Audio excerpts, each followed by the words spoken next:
Hello everyone, आप सभी का स्वागत है हमारे यूट्यूब चैनल में शिक्षा और रोज़गार इस सीरीज़ के अंतर्गत। आज शिक्षा से रिलेटेड एक नोटिफिकेशन लेकर आए हुए हैं। जम्मू केंद्रीय विश्वविद्यालय सेंट्रल यूनिवर्सिटी ऑफ जम्मू, इन्होंने अपनी पीएचडी की एडमिशन नोटिफिकेशन जारी की है। आप अपनी स्क्रीन पर देख सकते हैं, ये सेंट्रल यूनिवर्सिटी ऑफ जम्मू इनकी ऑफिशियल वेबसाइट है। यहाँ पे आपको आना है। आप देख सकते हैं क्विक लिंक्स यहाँ पे दी है राइट हैंड साइड में।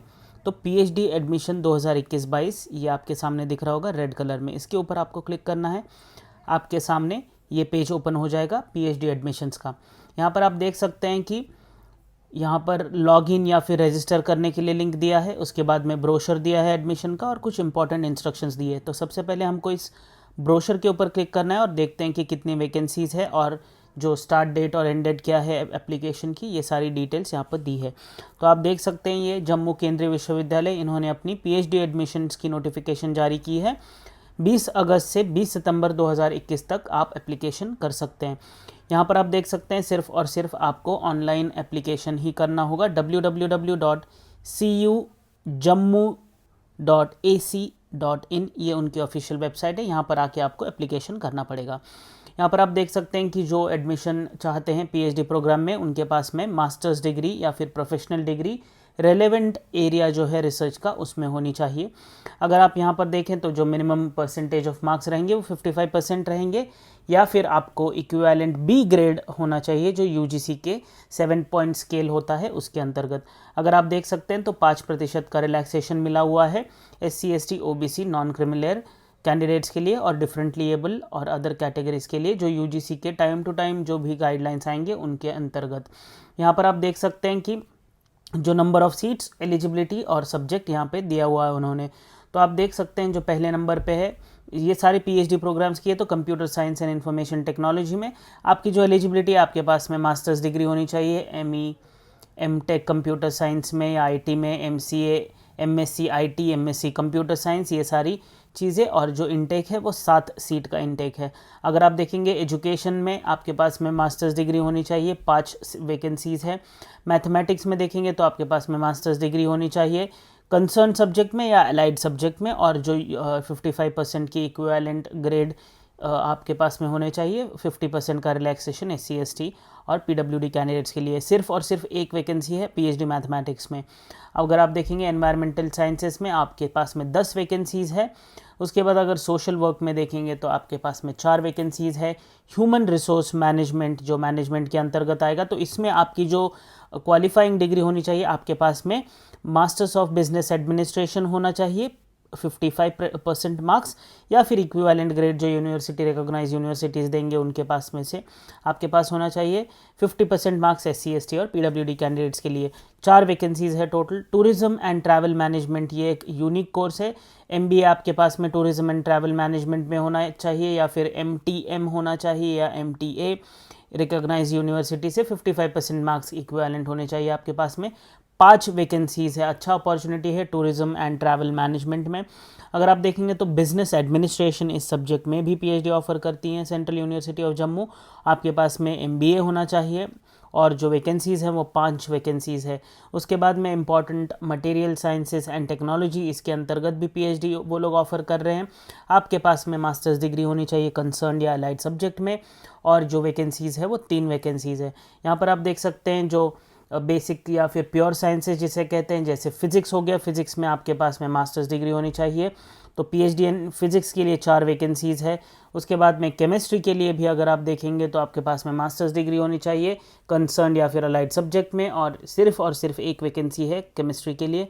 उसके बाद में अगर आप देखेंगे तो बॉटनी में 2 वैकेंसीज़ है। आपके पास में अगेन मास्टर्स डिग्री होना चाहिए उसमें भी। अगर आप देखेंगे तो आपकी जो बॉटनी के लिए आपके पास में बायोटेक्नोलॉजी, बॉटनी, लाइफ साइंसेस, ये सारे जो स्पेशलाइजेशन एरिया है इन सब में आपके पास में बॉटनी जो है वो स्पेशलाइजेशन एरिया होना चाहिए। बायोटेक्नोलॉजी की अगर आपके पास में MSc होगी तो लाइफ साइंसेस में होगी तो 2 वैकेंसीज़ है उसकी। अगर कंपैरेटिव रिलीजन एंड सिविलाइजेशन, ये एक बहुत अच्छा कोर्स है, अगर देखेंगे आप पीएचडी की, उसकी भी वैकेंसी है। MA आपके पास में होना चाहिए कंपैरेटिव रिलीजन में, या फिर हिंदुइज़्म, जैनिज़्म, बुद्धिज़्म, क्रिश्चियनिटी, इस्लाम, सिखिज़्म, थियोलॉजी, डिविनिटी और अलाइड सब्जेक्ट में आपके पास में अगर एमए है तो आप एलिजिबल हो जाएंगे कंपैरेटिव रिलीजन एंड सिविलाइजेशन की पीएचडी डिग्री के लिए, जिनकी वैकेंसीज 2 है सेंट्रल यूनिवर्सिटी ऑफ जम्मू में। अगर आप देखेंगे तो लैंग्वेजेस में अगर आप देखते हैं तो हिंदी में आपके पास में अगर एमए होगा तो आप अप्लाई कर सकते हैं। टोटल वैकेंसीज 8 है हिंदी में। उसके बाद में मार्केटिंग मैनेजमेंट देखेंगे तो आपके पास में एमबीए होना चाहिए। 3 वैकेंसीज है। नेशनल सिक्योरिटी स्टडीज़, अगेन एक बहुत ही यूनिक कोर्स, इसमें आपके पास में मास्टर्स डिग्री होनी चाहिए कंसर्न या अलाइड सब्जेक्ट में। यहाँ पर 5 वैकेंसीज़ है नेशनल सिक्योरिटी स्टडीज़ में पीएचडी के लिए। उसके बाद में लैंग्वेजेस में इंग्लिश है, इंग्लिश में आपके पास में 4 वैकेंसीज़ है। मास्टर्स डिग्री होनी चाहिए आपकी कंसर्न या अलाइड सब्जेक्ट में। Public policy and public administration, again ये बहुत ही यूनिक कोर्स है। इसमें मास्टर्स डिग्री होनी चाहिए कंसर्न सब्जेक्ट में, अलाइड सब्जेक्ट में 55% मार्क्स होने चाहिए। अगर आप देखेंगे यहाँ पर अलाइड सब्जेक्ट का उन्होंने क्लैरिफिकेशन दिया है public policy and public administration में। Allied subjects for PhD in department of public policy and public administration as per item number 8.5 of 8th board of studies of the department held on 14th December 2018 are as follows. तो आपके अगर आपके पास में MA या फिर MSc political science होगा, या फिर एमए या एमएससी मैनेजमेंट होगा, इकोनॉमिक्स होगा, सोशियोलॉजी होगा, साइकोलॉजी होगा, तो आप public policy and public administration की जो पीएचडी डिग्री है इसके लिए आप अप्लाई कर सकते हैं। यहाँ पर आप देखेंगे तो 4 टोटल वैकेंसीज़ है। तो ये जो रिजर्वेशन रहेगा वो इस प्रकार से रहेगा इन सब वैकेंसीज़ के लिए। तो 15% जो है वो शेड्यूल कास्ट के लिए, 7.5% रहेगा शेड्यूल ट्राइब्स के लिए, 27% रहेगा ओबीसीज के लिए, नॉन क्रिमिलेयर और फिर पर्सन विद डिसेबिलिटीज़ के लिए 5% और इकोनॉमिकली वीकर सेक्शंस के लिए 10% रहेगा। यहाँ पर आप देख सकते हैं ये जो एक पीएचडी की जो सिलेक्शन प्रोसेस रहेगी उसके लिए आपके पास में 2 टियर का सिलेक्शन प्रोसीजर होगा। सबसे पहले होगा एंट्रेंस टेस्ट और उसके बाद में जो वाइवा वॉइस या फिर इंटरैक्शन या इंटरव्यू कह लीजिए तो वो प्रोसेस होगा। यहाँ पर आप देखेंगे तो जो एंट्रेंस टेस्ट में वेटेज रहेगा मार्क्स का वो 70% मार्क्स का वेटेज एंट्रेंस टेस्ट में होगा।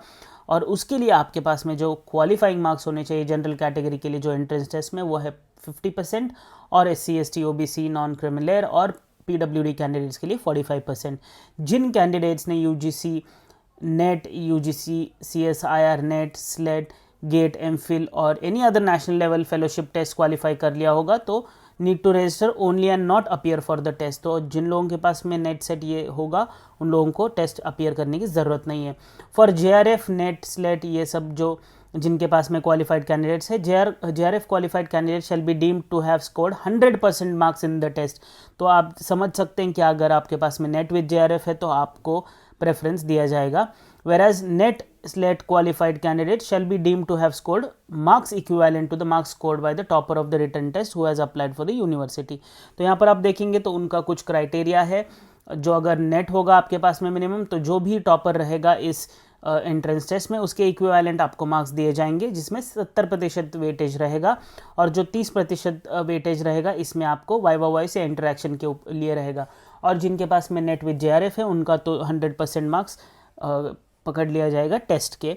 इसमें अगर आप देखेंगे तो जो टेस्ट का पैटर्न रहेगा या फिर जो सिलेबस रहेगा रिटन टेस्ट का वो मोर और लेस UGC नेट या CSIR नेट के लाइन में ही रहेगा। तो आपके पास में रिसर्च मेथडोलॉजी के 50% क्वेश्चंस होंगे, टीचिंग एप्टीट्यूड ये सारी चीज़ों के ऊपर, और उसके बाद में सब्जेक्ट स्पेसिफिक जो नॉलेज है उसके ऊपर 50% क्वेश्चंस होंगे।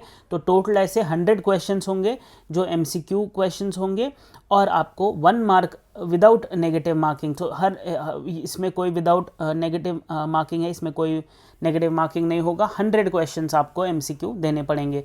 तो आपको वेटेज भी बता दिया मैंने, रिसर्च मेथडोलॉजी पे 50% और सब्जेक्ट स्पेसिफिक नॉलेज पे 50%। तो इसमें जो भी आएंगे नंबर वो उसमें से 70% वेटेज और 30% वेटेज दिया जाएगा आपके इंटरव्यू या वाइवा वॉइस के लिए। यहाँ पर देख लेते हैं फ़ीस क्या है एप्लीकेशन की। अगर एप्लीकेशन फॉर्म अगर आप देंगे तो आप अगर अनरिजर्व कैटेगरी या OBC कैटेगरी में या EWS में है तो आपको 1000 रुपीज़ फ़ीस रहेगा, SC ST है तो 500 और पर्सन विद बेंचमार्क डिसेबिलिटी रहेंगे तो आपको कोई भी फ़ीस देने की ज़रूरत नहीं है।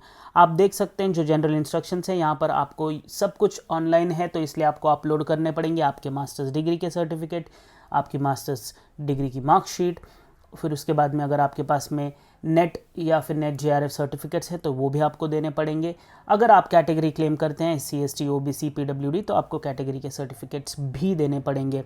यहाँ पर आपको क्लियरली बोल दूँ, सिर्फ और सिर्फ ऑनलाइन एप्लीकेशन रहेगा, वो भी आपको कंप्लीटेड ऑनलाइन एप्लीकेशन उनको देना पड़ेगा www.cujammu.ac.in यहाँ पर आके। और जो भी सिलेक्शन प्रोसीजर रहेगा या फिर बाकी सारी चीज़ें रहेंगी वो आपको अपडेट्स उनकी वेबसाइट पे मिलते रहेंगे।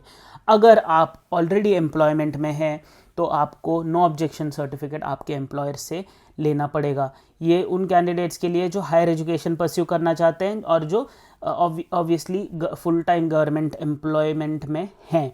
तो अगर आप नहीं है तो आपके लिए कोई इशू नहीं है, पर जो होगा तो जो ऑलरेडी स्टेट या सेंट्रल गवर्नमेंट एम्प्लॉयज़ हैं उनको प्रॉपर चैनल के थ्रू आना पड़ेगा।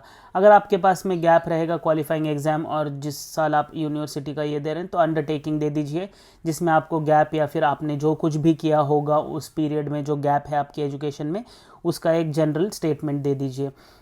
यहाँ पर आप देख सकते हैं कि जो भी आपके पास में एंट्रेंस डेट या फिर उसकी वेन्यू की डिटेल्स, ये सारी चीज़ें, इसकी इन्फॉर्मेशन अभी उन्होंने दी नहीं है, ये आपको उनकी ऑफिशियल वेबसाइट पे टाइम से मिलती रहेंगी। तो आपको उनकी ऑफिशियल वेबसाइट बार बार चेक करते रहना चाहिए। मैं फिर से एक बार आपको बता देता हूँ, उनकी ऑफिशियल वेबसाइट है www.cujammu.ac.in। यहाँ पर आपको बार बार आके करना है। यहाँ पे क्लियरली ये भी मेंशन किया उन्होंने, सारी चीज़ें सिर्फ और सिर्फ उनकी यूनिवर्सिटी की वेबसाइट पे दी जाएंगी। कोई भी सिलेक्टेड कैंडिडेट्स को किसी तरीके का बाय पोस्ट लेटर या फिर ये सारी चीज़ें नहीं भेजी जाएंगी। तो आपको उनकी वेबसाइट पर ध्यान देना है। तो एक अच्छा अपॉर्चुनिटी है अगर आप देखेंगे तो PhD करने के लिए सेंट्रल यूनिवर्सिटी जम्मू से। तो जल्द से जल्द अप्लाई कीजिए। हमारी शुभकामनाएं आपके साथ है। धन्यवाद।